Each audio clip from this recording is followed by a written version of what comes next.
Welcome to Vintage Variety. Today I'm going to show you how I go about doing a necklace restoration. I am calling this an antique necklace because I believe it most likely is from sometime in the 1920s. It could be a little bit later, but sometime between the 1920s and the 1930s, so either antique or close to being antique. The necklace on the left is the necklace that needs the work done to it. It is missing a few stones, 2 of the larger stones and a smaller stone. The reason I have this other necklace here is because I've already cleaned the one on the left. I thought I was recording while I was cleaning it. Unfortunately, I was not. So I'm going to use the one on the right to show you guys how I went about cleaning this necklace. Some people do not like their pieces cleaned. They like the patina look on it. They think it gives it the antique look, and that's fine.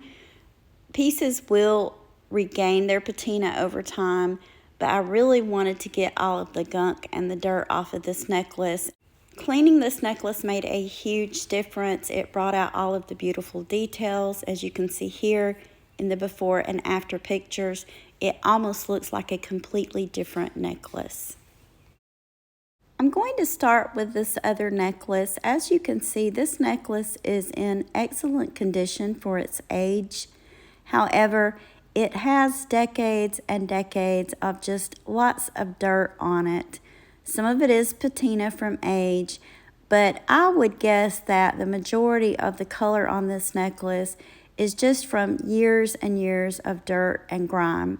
So before we start any repairs, I'm going to show you how I cleaned the other piece, and I'm going to do that on this piece of jewelry. I have quite a few different cleaning methods that I like to use on these old pieces of jewelry, and it kind of depends on the piece of jewelry. Some of them work well for one piece, but maybe not quite as well for another piece. But the cleaning method that I'm going to use today, I learned from a fellow YouTuber. I learned this from Dana Stewart Coates over at Killer Queen Vintage. This is called Pink Stuff. This is a miracle cleaning paste, and it's something that I already owned. I've never used it on jewelry before. I've always used it to clean my stainless steel kitchen sink and other things like that.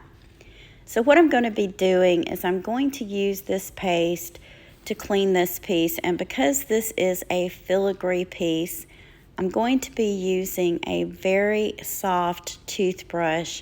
And the reason I'm going to use the toothbrush is so that I can get down in between all of the little crevices of this piece. Now, the glass stones, I don't want to really scrub hard on those stones because I'm afraid it may scratch them. This paste can be slightly abrasive. Now, when Dana used this on her channel, all she did was put a little on her fingers, and she was cleaning some chains, and she just ran the necklace chains through them to remove all the tarnish. But this, I think, is going to need a little more elbow grease to get down into the crevices. So as you can see, I'm gently going around the stones. I'm not really scrubbing the stones themselves. What I'm really focusing on is getting between the stones to the filigree. I'm going to apply this all over, gently scrubbing with a toothbrush. I'll also be doing the back. And once I've got this done, I'm going to rinse all of this off and dry it.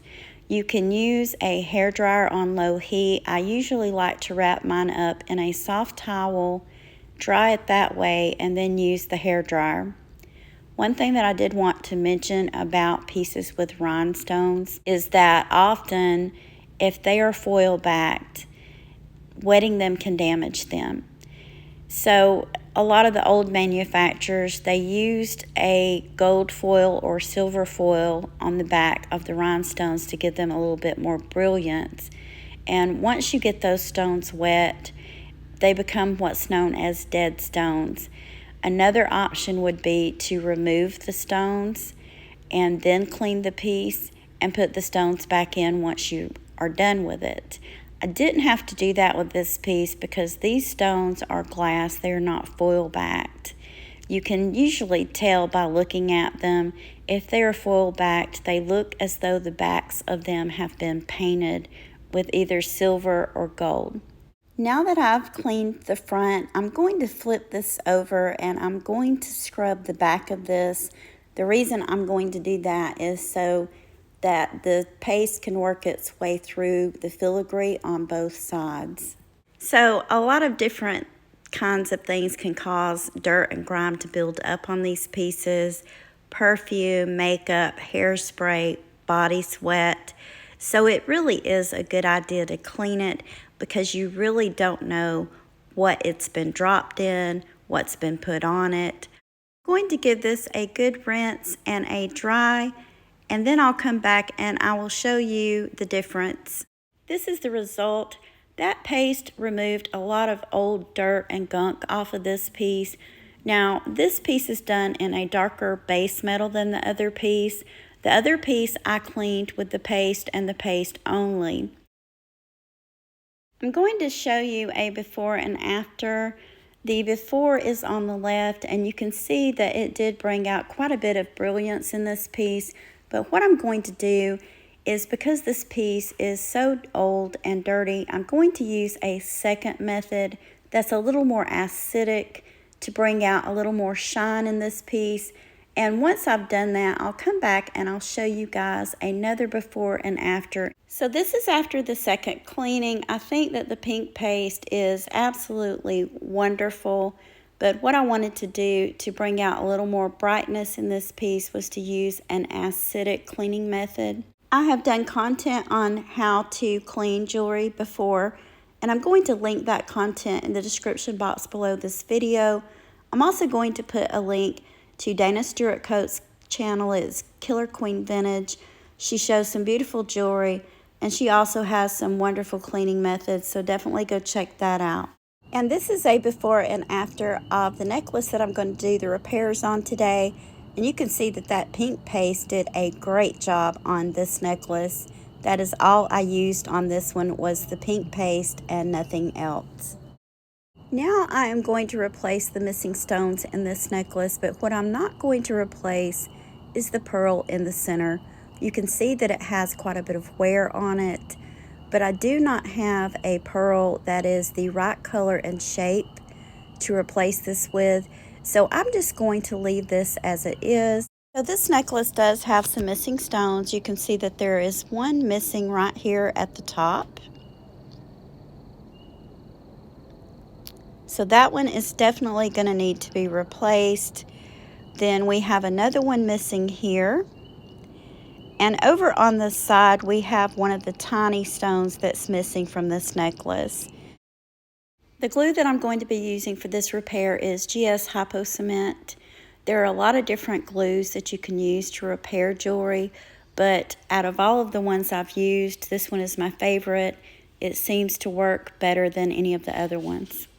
I've already picked out some rhinestones that I'm going to be using in this project, and I always tell people, if you get a jewelry bag or a jewelry jar and it has loose pieces in it, mismatched earrings, things like that, always save those pieces because they come in handy later to repair other pieces. I'm also going to be using some jewelry tweezers for this project. With this glue, a little goes a long way. I'm only going to add a small drop, and I'm going to let that set up and get a little bit tacky, probably for about 10 seconds. I'm also going to go ahead and add another small drop here so that it can be getting set up while I'm working on the piece. So I'm just going to use my jewelry tweezers to pick the stone up. I'm dropping it right in, and I'm going to tap it and apply just a little bit of pressure to make sure that it's set down into the glue. Now I'm going to do the same thing with the smaller stone. I am dropping it in using the jewelry tweezers, and I'm just going to gently tap it down a little. Also make sure that your stone is in straight, because certainly don't want to glue it in there crooked. 2 down and 1 to go. So I'm adding some glue. And again, I'm going to let that set up for about 10 seconds so that the glue can get tacky before I put my stone in. Once again, I'm just going to use the jewelry pliers to drop this stone in, and I'm going to give it a gentle tap to make sure that it's set down into the piece. This piece will need to set 24 to 48 hours to ensure that the glue is completely dried, but other than that, this piece is finished. This is the final result of this piece. I feel like it turned out beautifully. It is clean and all of the missing stones have been replaced. In fact, I think both of these pieces look a whole lot better. Definitely let me know what you think in the comments. I want to thank you for taking time out of your day to share this content with me. If you haven't already, please give me a thumbs up, subscribe, and ring the bell for notifications on more content about collecting vintage and antique items. Thank you again for watching, and I hope you all have a wonderful day.